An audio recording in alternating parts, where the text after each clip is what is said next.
नमस्कार दोस्तों, स्वागत है आप सभी का आज के मुख्य समाचार के इस वीडियो में। जी हां दोस्तों, मोदी सरकार की तरफ से बड़ी और महत्वपूर्ण खबर की अपडेट निकल कर आ रही है, जिसकी सटीक जानकारी हम आपको इस वीडियो में देंगे। बस आप इस वीडियो के साथ अंत तक बने रहिए। लेकिन उससे पहले आपसे एक छोटी सी रिक्वेस्ट है कि मुझे इस वीडियो को बनाने में बहुत मेहनत लगती है, तो इस मेहनत के लिए वीडियो पर एक लाइक जरूर कीजिएगा और साथ ही वीडियो के नीचे दिए गए इस लाल बटन को दबाकर चैनल को सब्सक्राइब कीजिए और इस घंटी को भी दबाइए ताकि आपको दिन भर की बड़ी खबरों की जानकारी लगातार मिलती रहे। तो चलिए दोस्तों, एक एक करके सभी बड़ी खबरों के बारे में जान लेते हैं। तो दोस्तों, आज की पहली बड़ी खबर की अपडेट की बात करें तो ड्राइविंग लाइसेंस को लेकर आ गया नया नियम। अब ऐसे लोगों का नहीं बनेगा लाइसेंस। जी हां, यातायात परिवहन विभाग ने एक बड़ा फेरबदल किया है। अब आपको अपना ड्राइविंग लाइसेंस बनवाना है तो इसके लिए आपको गाड़ी चलाना भी आना चाहिए। जी हां, अक्सर देखा जाता है कि लोग पैसे देकर भी ड्राइविंग लाइसेंस बनवा लेते हैं, लेकिन अब ऐसा नहीं होगा। अभी तक जो भी दलाल के माध्यम से लाइसेंस बनवाने पहुंचता था, उसे गाड़ी चलाकर दिखाने की जरूरत नहीं होती थी, लेकिन अब ऐसा नहीं होगा। अगर अब कोई भी पैसा देकर ड्राइविंग लाइसेंस बनवाता पकड़ा गया तो उसको आजीवन लाइसेंस नहीं दिया जाएगा, यानी उस व्यक्ति का लाइसेंस रद्द कर दिया जाएगा। इस प्रक्रिया से दलालों के चुंगल से लोगों को मुक्ति मिलेगी और सड़क पर रोड हादसे भी कम होंगे। और अगली बड़ी खबर की बात करें तो बिल्कुल ना खरीदें चीन की ये 10 खाने पीने की चीजें। धीरे धीरे पूरा शरीर बन जाएगा बीमारियों का अड्डा। जी हाँ, चीन को सस्ता और सुंदर सामान बनाने के लिए जाना जाता है, लेकिन इस सस्ते और सुंदर सामान की कोई गारंटी नहीं होती है। कमाल की बात यह है कि चीन में खाने पीने की चीजों में भी बड़े लेवल की धांधली होती है। खाने पीने की चीजों को जल्दी बड़ा करने के लिए ऐसे खतरनाक केमिकल्स का इस्तेमाल किया जाता है जो शरीर के लिए खतरनाक होते हैं। हम आपको चीन के कुछ ऐसे खाद्य पदार्थों के बारे में बता रहे हैं जो भारत में धड़ल्ले से बिकते हैं और आपको पता भी नहीं चलता कि ये मेड इन चाइना है, जिन्हें आपको बिल्कुल भी नहीं खाना चाहिए।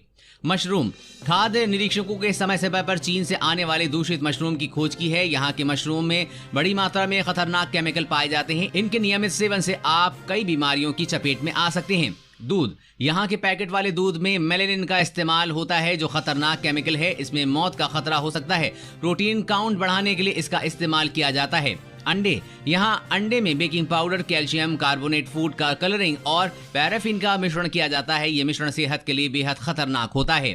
तरबूज, चीन के कुछ हिस्सों में तरबूज की खेती के दौरान खतरनाक कीटनाशक का उपयोग किया जाता है। इसका सेवन आपको कई बीमारियों के खतरे से डाल सकता है।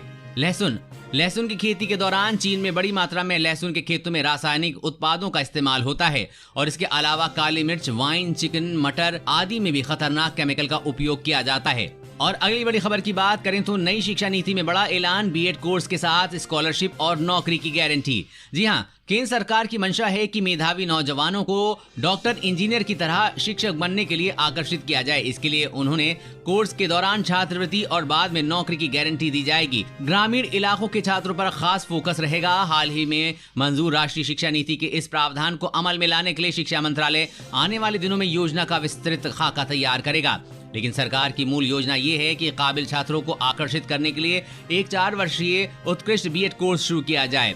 इसमें एडमिशन लेने वाले छात्र छात्राओं को मेरिट के आधार पर छात्रवृत्ति प्रदान की जाएगी। दूसरे कोर्स पूरा होने के बाद उन्हें स्थानीय स्तर पर ही नौकरी उपलब्ध करा दी जाएगी। योजना वैसे तो देश भर में लागू होगी, लेकिन मुख्य फोकस ग्रामीण क्षेत्र पर होगा जहां योग्य शिक्षकों की भारी कमी है। शिक्षा नीति के अनुसार इस योजना से योग्य उम्मीदवारों को स्थानीय स्तर पर शिक्षक बनने का मौका मिलेगा और उन्हें बच्चों के बीच रोल मॉडल के रूप में पेश किया जाएगा।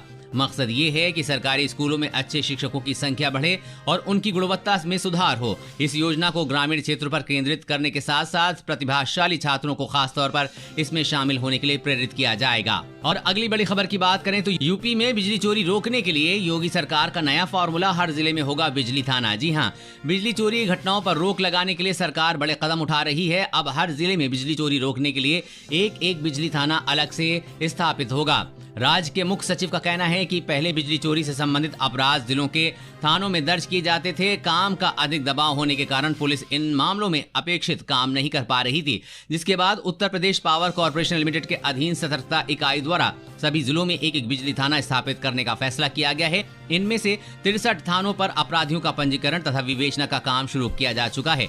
शेष जिलों में भी बिजली थाने जल्द शुरू किए जाएंगे। और अगली बड़ी खबर की बात करें तो चीनी घुसपैठ की बड़ी कोशिश को सेना ने किया नाकाम। भारतीय सेना ने 5000 चीनी सैनिकों को खदेड़ा। जी हाँ, पूर्वी लद्दाख में वास्तविक नियंत्रण रेखा यानी कि LAC पर चीनी घुसपैठ की बड़ी कोशिश को भारतीय सेना ने नाकाम कर दिया है। कल रात चीन के 5000 सैनिकों ने पैंगोंग लेक के दक्षिणी किनारे के इलाके में घुसपैठ की कोशिश की। चीन की चालबाजियों को भांपते हुए वहां पहले से मुस्तैद भारतीय सैनिकों ने उन्हें पीछे धकेल दिया। इस दौरान दोनों देशों के सैनिकों के बीच झड़प भी हुई, मगर कोई भारतीय सैनिक हताहत नहीं हुआ। चीन की इस हरकत ने दोनों देशों के बीच 4 महीने से बने तनाव को बढ़ा दिया है। सीमा पर तैनाती के नए हालात को देखते हुए फिलहाल श्रीनगर लेह राजमार्ग को आम नागरिकों के लिए बंद कर दिया गया है और सेना को हाई अलर्ट पर रखते हुए इस इलाके में तैनाती बढ़ा दी गई।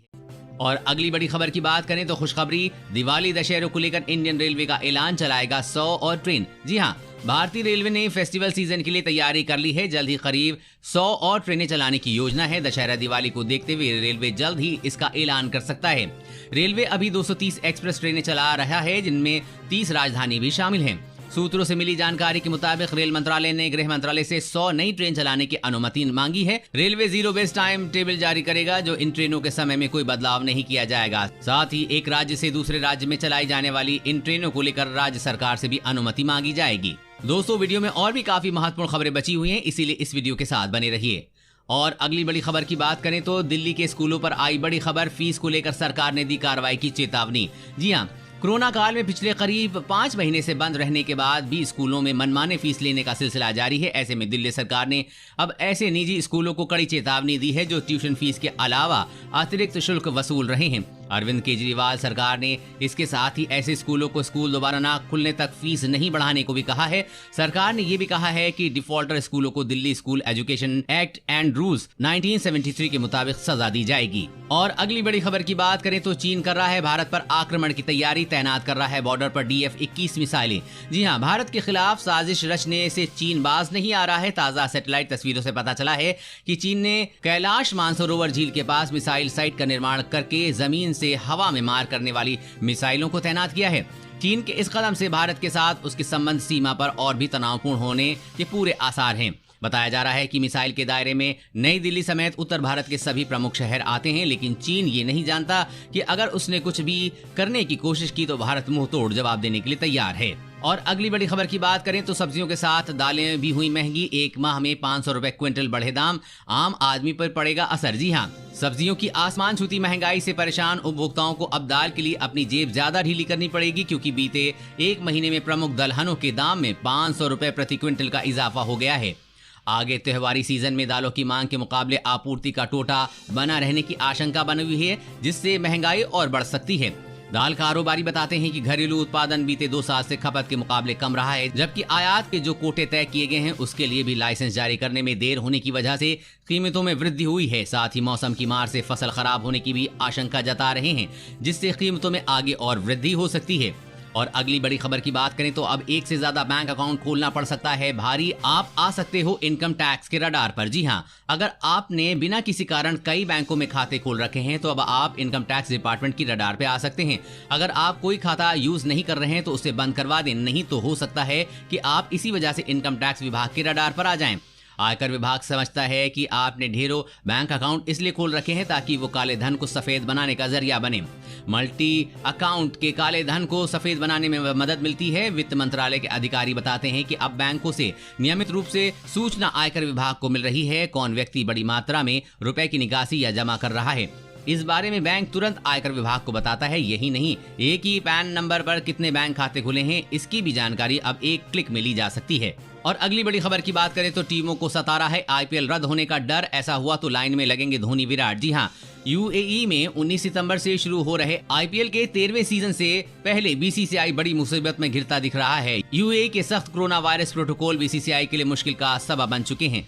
रिपोर्ट के मुताबिक अगर कोई शख्स दुबई से अबू धाबी जाएगा तो सीमा पर उसे कोरोना टेस्ट कराना होगा। इसमें 2.5 घंटे का समय लगेगा। अब अगर IPL खिलाड़ियों पर भी यही नियम लागू हो रहा है तो ऐसे में जब विराट कोहली, धोनी की टीमें दुबई से अबू धाबी जाएंगी तो इन खिलाड़ियों को पहले शहर की सीमा पर लाइन लगानी पड़ेगी ताकि उनका कोरोना टेस्ट किया जा सके। इसलिए IPL और BCCI के अधिकारी UAE की सरकार से बातचीत कर IPL टीमों के लिए होटल में टेस्ट कराने की मंजूरी को लेकर बातचीत कर रहे हैं। और अगली बड़ी खबर की बात करें तो हर साल मिलेंगे 6,000 रुपए, आप भी जुड़े परिवार समृद्धि योजना से, जाने डिटेल। जी हाँ, हरियाणा सरकार ने गरीब परिवारों की आर्थिक मदद के लिए मुख्यमंत्री परिवार समृद्धि योजना चलाई हुई है। इस योजना के तहत राज्य के हर परिवार को सालाना 6,000 रुपए की राशि राज्य सरकार द्वारा दी जाती है। मुख्यमंत्री परिवार समृद्धि योजना के तहत उस परिवार को आर्थिक मदद दी जाती है जिसकी सालाना आमदनी 1,80,000 रुपए से ज्यादा नहीं है। अगर परिवार खेती किसानी से संबंध रखता है तो उसके पास 2 हेक्टेयर से अधिक जमीन नहीं होनी चाहिए। योजना का लाभ लेने के लिए आप ऑनलाइन आवेदन कर सकते हैं। आवेदन के लिए cm/psy.haryana.gov.in पर जा सकते हैं। दोस्तों, आज की खबरों में बस इतना ही। इसी तरह हर रोज के काम की खबरें जानने के लिए आप हमेशा हमारे साथ जुड़े रहिए। हमारे साथ जुड़ने के लिए वीडियो के नीचे दिए गए इस लाल बटन को दबाइए और साथ ही इस घंटी को भी दबाइए ताकि आपको हर खबर की सटीक जानकारी मिल सके। जय हिंद।